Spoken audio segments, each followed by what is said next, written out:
প্রত্যেকেরই এই যে সাজা হয়েছে 1 বছর, 3 বছর, 5 বছর আলাদা আলাদাভাবে খাটতে হবে, ধারাবাহিকভাবে, একত্রে খাটতে পারবে না। শেখ হাসিনার যে মানে 3 মামলায় 7 বছর করে 21 বছর, সজীব আহমেদ জয় উনি যে মামলার প্রধান আসামি, ওই মামলার ওনার সাজার মেয়াদ 5 বছর এবং 1 লক্ষ টাকা জরিমানা। এইভাবে সকল এখানে 21 জন আসামি,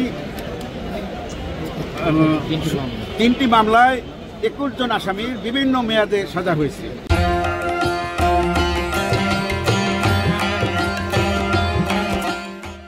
যারা এই 3টি মামলায় কমন আসামি আছেন তাদের সাজা ওইভাবেই ক্রমান্বয়ে, যার প্রথম মামলায় সাজা যদি 3 বছর হয়ে থাকে পরবর্তী 2 মামলা 3 বছর ধারাবাহিকভাবে খাটবে, একত্রে না,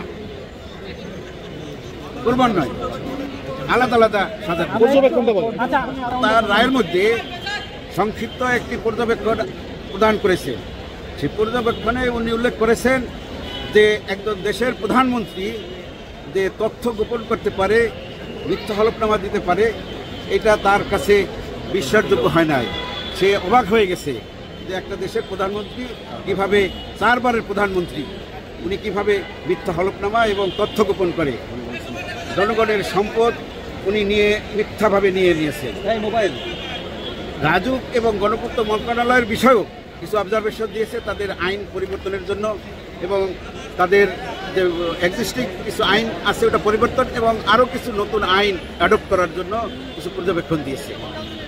কেউ আইনের ঊর্ধ্বে নয়, এবং রাজুকের যে প্লট বরাদ্দের বিষয় যে বিধিবিধান তার সাপেক্ষে উন্মুক্ত পদ্ধতিতে ডিজিটাল পদ্ধতির মাধ্যমে এবং সরাসরি প্রকাশ্য মিডিয়ায় আনয়ন করে প্লট বরাদ্দের জন্য এই লটারি সিস্টেমটা করার জন্য একটা পর্যবেক্ষণ দিয়েছেন।